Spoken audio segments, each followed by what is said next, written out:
Welcome back. All right. So I wanted to talk a bit about expansion today. Now, I know I've talked about expansion before. I want to talk about it a little bit different. And I want to talk about it at where we stand right now. Where we stand right now, the NHL is not actively looking to expand. But they're still meeting with teams. Bill Daly admitting that they're meeting with teams. So, a quote that's out there today, Bill Daly saying this yesterday, we haven't said no to anybody, meaning they're talking to people about the potential for expansion. There are multiple entities and multiple markets that are talking to us. So that means that, and this would be looking at Atlanta, and I think Houston as well. I think there are multiple ownership groups, both in Houston and Atlanta, that are very interested in bringing the National Hockey League to town. And the NHL really likes money. So that's where they're looking at this, is from a money perspective. But I will talk about the rest of it as well. Because when we talked about this in the video that I thought, it's just fun, most of the comments were, it's going to water down the talent, it's terrible, you can't go past 32, blah, blah, blah. Nothing that I don't necessarily agree with, but if the National Hockey League can expand, it's going to expand. So one of the things he said as well is none of the candidates or applicants have been given any kind of timeline that they've had to meet. So there's no timeline. Rumor has it the NHL's let potential owners know that expansion could be in the range of $2 billion US. So that's pricey, especially considering I think it's Major League Baseball that's looking at $2.2 billion for an expansion fee apparently. So looking at other leagues, and I want to look at other leagues here. Major League Baseball is looking at Salt Lake City and Nashville. That's the rumor, that they could go to 32 teams. There are also discussions about them trying to implement a salary cap and the blowback that could cause with the union. So I would think they have to get things straight with the union before they can really realistically look at expansion. Now, the NBA was talking about it, but now it's a no. So they're staying at 30 teams, whereas Major League Baseball would expand to 32. The NFL has 32 teams, and what there's talk of them doing is bringing in a 4-team division in Europe. So having those 4 teams in Europe play against each other would definitely help with travel. But that would be 4 expansion teams. And if they're going to bring in a European division, they'd kind of have to bring in all 4 expansion teams at the same time, wouldn't they? They're not just going to put a team in London or Paris or Berlin and just leave them and then eventually expand. So it would have to be all 4 at the same time, which would bring them to 36 teams. Then you've got Major League Soccer, which has gone from 10 teams to 30, or gone from 12 teams to 30, and they just keep adding. And they're still open. They are still open to the idea of expanding further. So the NHL is not the only league that's talking about expansion. Major League Baseball is looking at it. The NFL is looking at it. And Major League Soccer, they love infusions of cash and new players getting jobs. So there is always the possibility that they will expand beyond 32 teams and just keep going. Just keep going. So with all of that in mind, I want to go through the NHL's expansion, and then we'll come back over to this side and I'll talk about it. Because there are valid things people bring up, but there are some of the things people bring up that I understand, but we'll talk about. So the NHL, you have your original 6 era. That began in 1942. There were other teams that existed in the NHL. The NHL was up to 10 teams at one point during an era before 1942. But it dropped to 6 teams in 1942 and all the way until 1967. So for 25 years, you had 6 teams. Boston, Chicago, Detroit, Montreal, the Rangers, and Toronto. And to this day, these are 6 of the most stable franchises in the National Hockey League. These are 6 teams that have built up a strong history.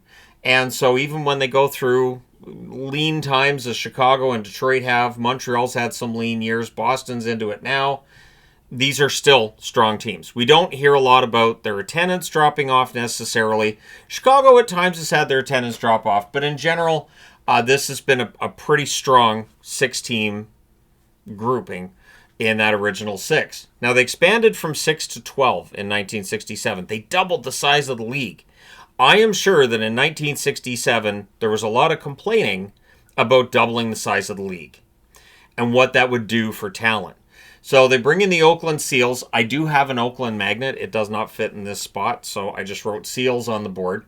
And of course, the Seals, eventually don't exist, but we'll get to that when we get to 1978. Then you've got Dallas, who was not Dallas. They were the Minnesota North Stars, but same franchise. The LA Kings, the Philadelphia Flyers, Pittsburgh, and St. Louis. So the first thing that stands out with the 1967 expansion is that Oakland was a mistake. And Oakland was a mistake from day one, and the team wasn't run very well on the ice. They weren't drawing fans in the stands. They tried various ideas to generate interest. They had some interesting ideas about coloring of skates and gloves, for instance. It was different. But in the end, none of the gimmicks they came up with worked. And so Oakland was a bad market. Minnesota was always a good market for hockey. The Minnesota North Stars eventually moved to Dallas because... And Minnesota North Stars fans just said Norm Green sucks. 1970 expansion, we go from 12 teams to 14. So in 3 years, we go from 6 teams to 14. So the NHL expanding, in part because the WHA is looking at getting a greater foothold. And so the NHL is trying to get into as many markets as they can to push the WHA out. You have Buffalo and Vancouver coming in. Yes, this is the cursed expansion, 1970. Neither of these teams have won a Stanley Cup to this point. Both franchises are a point of discussion often, but they're pretty stable. I've seen a lot of complaints about, the Buffalo ownership should sell or that team should move. It's not going to happen. The Buffalo Sabres are not leaving Buffalo. I cannot see that happening. 1972, we expand again from 14 to 16. I do believe the Atlanta Flames were one of those teams that were added to try to get in ahead of the WHA. The New York Islanders are brought in as well. The Atlanta Flames never really drew, and they tried their gimmicks as well to try to get people to come out and watch. It didn't work. So they ended up moving to Calgary. The Calgary Flames, of course, pretty stable. Now they've got their new arena coming in.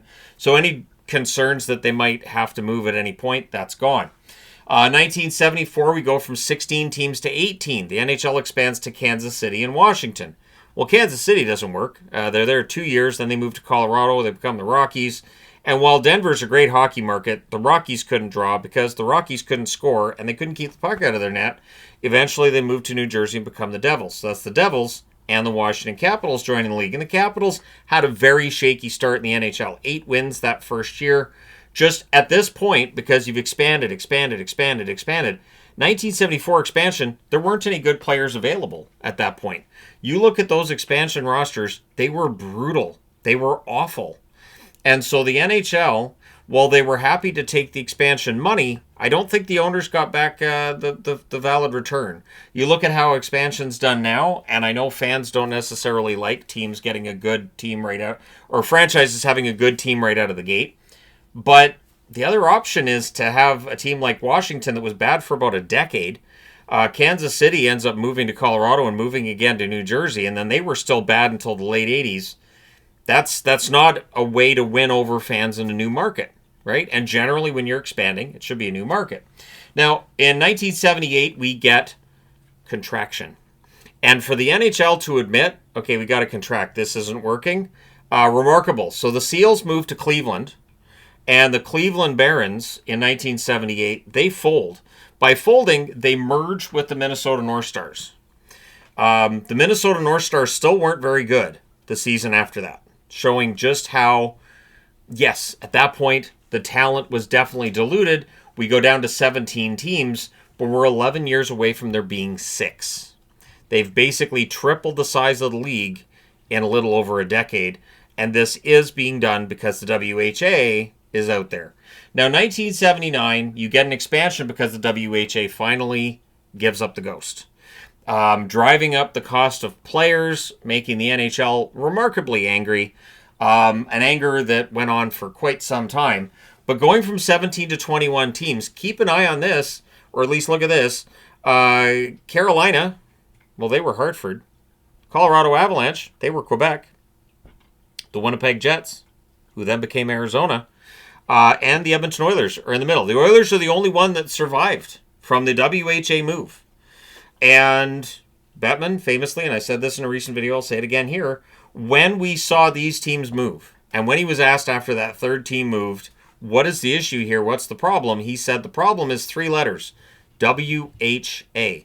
The World Hockey Association didn't necessarily put teams in the best markets where they're going to survive, especially as costs are going up.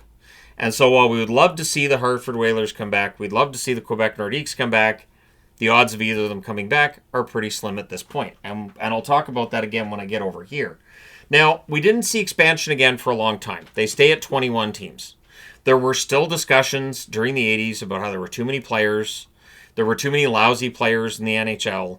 The league couldn't support 21 teams. I heard it. I remember. Then in 1991, expansion starts anew.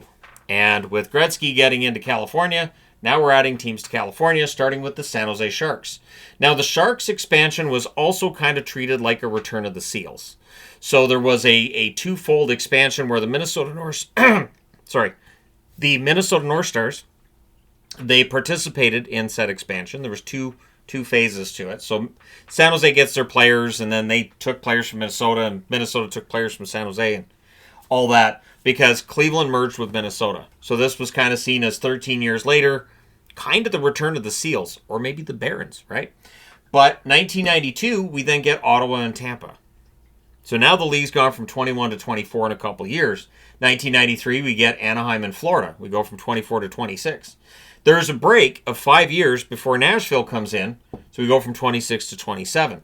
1999, the Atlanta Thrashers come in. So, of course, there's a Winnipeg magnet there because Atlanta doesn't last. They move to Winnipeg, become the Jets. So the Jets magnet's on the board twice. We get to 28 teams.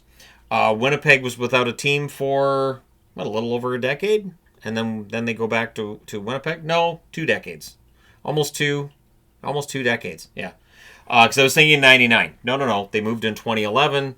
So yeah, almost 30 years. I'll go with almost 30 years, but go back to Winnipeg and kind of fix a mistake. As in 2000, the NHL fixes a mistake by going back to Minnesota. They also add a team in Columbus. That takes the league to 30 teams. So from 1990, where you would have had 21 teams, until 2000, 10 years, we had 9 teams. Did it water down the talent? Yes, it absolutely did. The National Hockey League had an issue with not having enough talented players to fill out all these teams. But teams started getting creative. Teams started recruiting more veteran players from Europe. And suddenly we were seeing players that maybe we didn't know on this side of the pond playing pretty well, and realizing there was more talent in those European leagues than maybe we thought there was. I say we as fans. You grow up with the NHL, you grow up with the idea that the NHL is up here and all the other leagues are down here. And then with the 2000 expansion and some of the players that start playing in the NHL, because teams need players, so you go to Europe, you realize, yes, the NHL's up here, but maybe those European leagues are a little better than we give them credit for. And I think that's still the case. I still think European leagues are better than they get credit for. Now, there's no expansion after 2000 until 2017. The Vegas Golden Knights join the league then. We go to 31 teams. 4 years later, we get Seattle, which takes us from 31 to 32 teams. Now, technically, the Utah Mammoth, who have a singular name because they're named after the mountain. So I just want to put that out there because I keep saying, why is it singular? It should be Mammoths. Because, look, it's a mountain in the logo. It's named after Mammoth Mountain in Utah. So that's why it's singular. That's just what it is. And Kraken doesn't matter because they don't exist. But it is considered to be an expansion team in Utah. Now, this was done as a way to get ownership in Arizona to allow the team to be moved to Utah, where you get paid some money in exchange for giving up your players, your trainers, your coaching staff, and all of that stuff, and maintaining the name for the Coyotes. So technically, the Coyotes, still a thing, and technically the NHL has 33 teams, just there's one that's inactive, and it's not likely to come back anytime soon. But the idea that, well, the NHL shouldn't look at expansion, they are, and they will. And when we look at this, I will agree, and I put this on the board first. 32 teams is a perfect number. I agree. You're not getting any argument from me that it's not. But the National Hockey League looks at the amount of money that's coming in. We're looking at roughly, I haven't seen the numbers yet from this past season, but speculation's been it's in the region of $7 billion, which is a lot considering they were making $5 billion, I think, back in 2019. So it's a lot of extra money. So, yes, they're not tracking to gain as much money as, say, the NFL, Major League Baseball, or the NBA, but of course not. They're the fourth league. And it's just, that's how that works. So the watered down talent argument, I think, starts back in 1967. I guarantee that my grandfather was arguing that with friends of his, that this is watering down the talent, especially when you had two divisions, the original 6 division and the expansion division. Now, they were West and East, but that's essentially what happened. All 6 of the expansion teams had their own division and guaranteed playoff spots, while 2 of the 6 original 6 teams were guaranteed to miss the playoffs. I cannot imagine if the NHL did that now, how much carnage that would create online and with fans in general. There'd be a lot of, I'm never watching this league again. So 1967 would have been a rough time for some fans. And the years that followed would not have made it better. It would have left a bad taste in the mouths of a lot of fans who loved the original 6. And once again, when I was growing up as a kid, I would be told by people in my parents' generation, my grandparents' generation, that if I had watched original 6 hockey, I would have seen how hockey is meant to be played. That's when you had to be elite to play in the National Hockey League. That's when you had to be one of the best before you made it. And there were great players that didn't. And they're not wrong, but it was still good hockey in the 80s. We still appreciated it. We knew that there were players in the league that wouldn't have qualified if you only had 6 teams, because that's how math works. But it was still fun hockey to watch. Now, new teams mean more money, and it means more jobs. So that's why the union's fine with it, and that's why the league's fine with it. As long as these teams have good cash flow, and right now, every single team in the league is pretty stable. There are some who may not be making as much money as others, but I haven't seen anything about the Board of Governors being upset about the income of a team. Even with Arizona, it took a while. And even then, it seemed to be a matter of we can't have them playing out of the mullet. That's what seems to have been what finally pushed that over the edge so that the NHL made that move. You couldn't have a team playing out of the mullet. If they'd had the arena, the Coyotes are still in Arizona, and Salt Lake City would have been an expansion team. That's my guess. And I'm guessing that the next expansion, the rules will be the same. You will not see a protection list that's really long.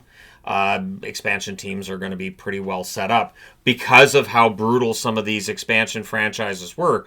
And even the WHA teams that came in, the NHL definitely extracted their pound of flesh from these teams and saying, well, we drafted that guy, we have the rights to him, we'll pull him off your team. Oh, that guy, we own the rights to him, we'll pull him off. And by the time it's done, some of these teams were just decimated. So that's how much the NHL hated the WHA, that these teams join the NHL and they go, we're not done humiliating you just yet. So looking at where they're at, I wanted to say this too. I keep seeing people say, well, if we had relegation, that's never going to happen in North America. That is entirely a European thing. I cannot see there ever being a situation where the Board of Governors would sign off on allowing a team to be relegated to, I would assume, the American Hockey League. So you'd have, like, say the bottom 2 teams in the NHL get sent down to the AHL. I can't see that. I can't see the union signing on for that because you'd have to think that your pay would drop in the American League compared to the NHL. And so you'd have, let's say for instance, that Calgary has a really bad year. They finished near the bottom of the league. So they get relegated. Do all the players that were on the Flames then become free agents? Because I guarantee you that a lot of the veteran players, they're not going to want to go and play a year in the minors because the team got relegated. So they're going to want to get moved out. And then if the Flames end up, say, finishing really high in the AHL and earning a promotion the following year, well, how would that work? Because then they've got a franchise filled with AHL-level players because all the NHL guys would want to go to NHL teams. It just doesn't work. Relegation, it does not work in a North American sport. And I can't see that ever being a thing. And I've seen that argument going back to, I think the first time I saw somebody say that team shouldn't even be in the NHL, that would have been the late 80s, early 90s Quebec Nordiques, which were really, really just objectively bad teams. Forward group, defense, goaltending, it was just bad.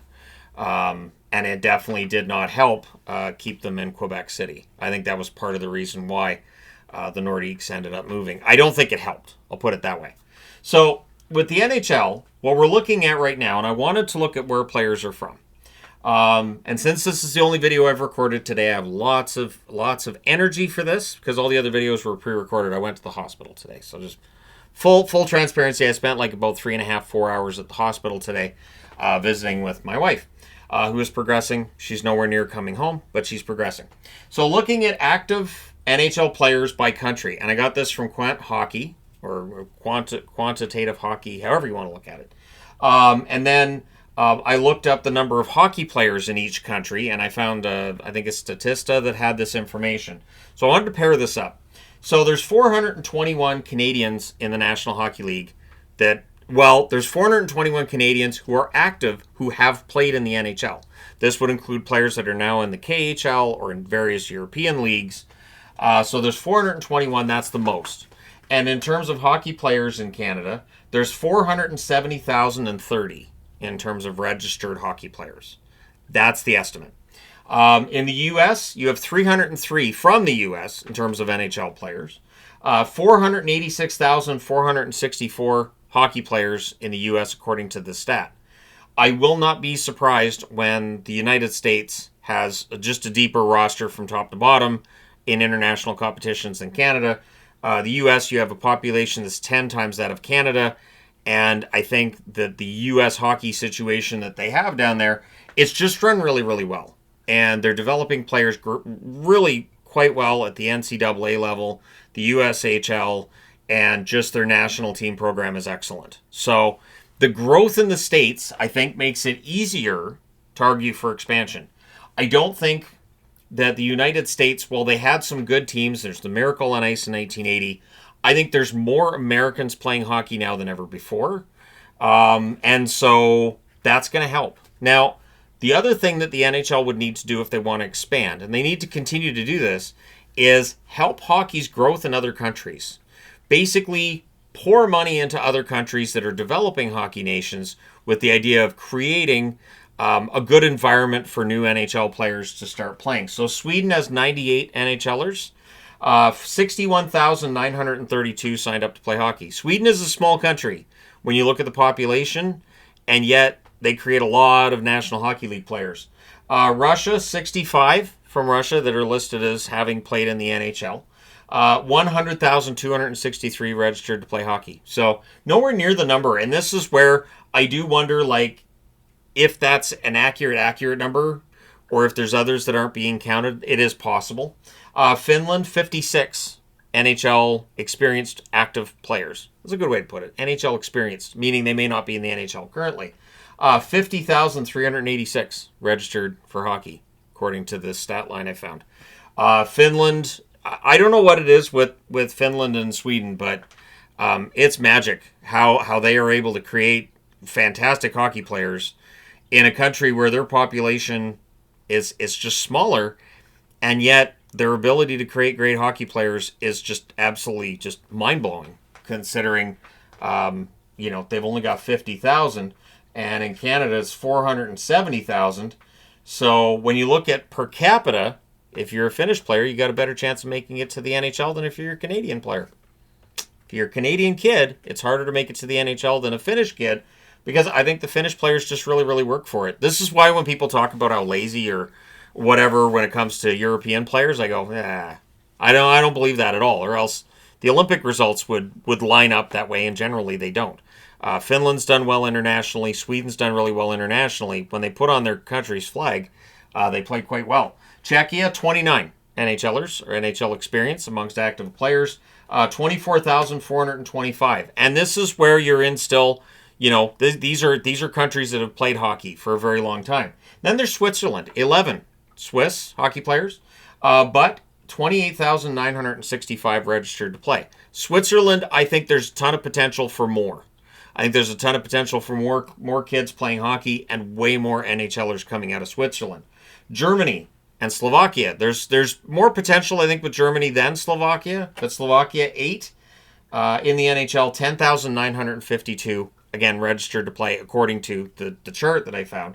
Germany, you have 7 NHL players registered to play, 24,425. If I was the NHL, I'd be putting a decent amount of money into German hockey programs, because if you're going to expand and you're going to get into that 34, 36 team range, if you can set things up so there's more good players coming out of Germany and Switzerland, it offsets some of that loss of talent people worry about, right? I don't worry as much about it because I've already lived through eras where, the talent was spread kind of thin, both in the 80s and then, of course, by the time you get to 2000, just with the speed of the expansion. This time out, the NHL, to their credit, they are taking their time. So if 2030 is the earliest we'd see an expansion team, that'd be 13 years after the Vegas Golden Knights got the league to 31. So if there's 13 years between Team 31 and what would be Team 33 or 34, depending on your description of how Utah comes into the league and whether you view them as an expansion team or not, I think that's pretty good control in terms of expansion and not expanding too quickly. Now, Belarus, 7 NHL players, 9,219 in terms of registered numbers, which is the same number as China, 9,219. China does not have a National Hockey League player currently, but we know that there's players being drafted who were born in China. So there is definitely a market there, and it might behoove the National Hockey League to see if there's more players capable of making the jump to the NHL who've been trained overseas in countries like China. Then you've got Denmark, 6 Danes currently in the NHL, 5,808 players registered to play. Latvia, 6 from Latvia as well, 8,409 registered to play. Austria, 2 National Hockey League players, 7,339 registered to play. And Austria could be one of those countries, too, that if you cultivate hockey and you work on it, you're going to get players who could be NHL level. You got to think okay, so let's say that 6 or 7 years of age is where you're starting with these kids to ramp them up and see who might be an NHL level player. That means you're going to get, I would say, about 15 years in lead time before you start to really see the fruits of your labors with teaching these kids how to play. So it does take time, which is where taking time with expansion makes sense. Then you got Norway, 2 Norwegians, 10,116 in terms of players registered to play in that country. Norway, I think, absolutely could be a future power in the NHL. I remember way back when, like late 80s, early 90s, Norway had like a World Hockey Championship. I want to say maybe it was an Olympic appearance somewhere. And I remember thinking as a teenager / young adult, wouldn't it be great if Norway was just as strong in hockey as Finland and Sweden? And I still think that. I still think if all 3 of those countries had like a real rivalry and they were on equal footing, I think that'd be fantastic. But obviously, you need to put a lot of money into Norwegian hockey, and you need to train up a lot of kids because otherwise Finland and Sweden just run them over. Then you've got 1 each from Slovenia, Netherlands, France, and Australia.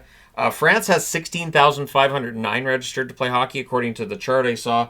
And Australia, 6,012. I definitely think Australia is an untapped market. And France absolutely is an untapped market as well. Great Britain has 11,277 registered to play. Great Britain is a natural fit. That is a natural fit to me. That Great Britain, just for its affinity for everything Canadian and Canadians with the affinity for everything out of Great Britain, TV shows and all that fun stuff. I like sense of humor kind of thing. I identify more with a British sense of humor than an American sense of humor. If there's 2 different versions of a show, there's the British and there's the American, I will probably laugh at the British version more than the American version in most cases. Not all, but most. So I definitely think that Great Britain could be a fantastic home for hockey. I remember reading an article in a Hockey News annual on Ireland and on how Ireland was working on their hockey program. And they were like 45th in the world in hockey. And I thought, man, that'd be great if Ireland could be really good too.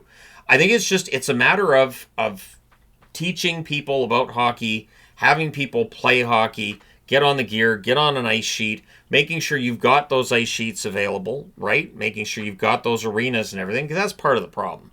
Some of these countries, finding an arena might be a problem. And then Japan, 13,764 registered to play, according to the site I was looking at. Hungary, 7,268. Kazakhstan, 6,028 in Kazakhstan. We've had players from Kazakhstan, I do believe, in the NHL before.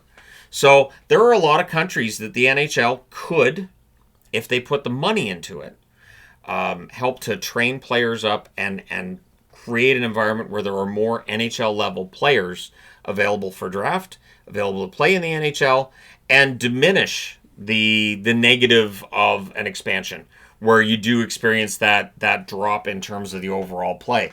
I don't think going from 32 to 33 teams would cause an appreciable drop off in the level of play. Going from 32 to 36 probably does. However, if it's handled properly over the right amount of time, like I'm talking about, if you get to 36, it's probably 2040 by then. I don't think there's going to be any speed with this. You look at the way Bill Daly talked about it. You look at the way Gary Bettman talks about this. This is not something that they know they don't have to do this. But they also know there's some owners with deep pockets who are willing to give them $2 billion US to join the league. That appeals to them. Because $2 billion is $2 billion. And it's $2 billion the league doesn't have right now. And it's $2 billion that if somebody gives it to them, they don't have to share it with the union either. So I will be interested to see what they end up doing. I do think it's interesting how Utah's addition to the league was handled.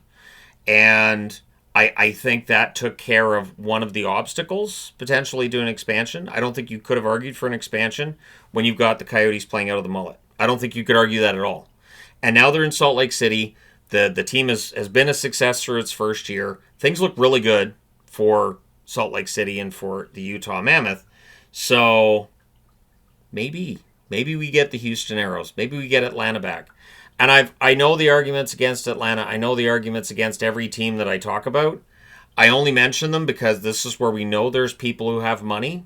There's ownership groups, and they want the National Hockey League. And as Bill Daly himself said, we haven't said no to anybody. Meaning when Atlanta walked in the door, and he admits they've had talks with Atlanta in that article, they haven't said no to Atlanta. Atlanta's a big market. And if they can make it work, it could be a huge success because it is such a massive market. So we'll see what they do. But I think they learned their lesson from expanding too fast in the 70s, which they did again in the 90s. And so I don't anticipate there being a ton. I don't. And I don't think there'll be an announcement anytime soon because they have to take it to the board of governors first. And as Daly said as well, there hasn't been anything that's got to that serious point yet where they would actually take something to the board of governors. So there you go. Let me know your thoughts in the comments section below as always. I wanted to give a comprehensive look at this and as serious a look as I can. While yes, acknowledging 32 teams is the perfect number. But businesses like to expand. And the NHL's a business. So let me know your thoughts. Hit like and subscribe in the event you may not have done so already. Thank you guys so much for all your support. It's greatly appreciated. I will talk to you again soon.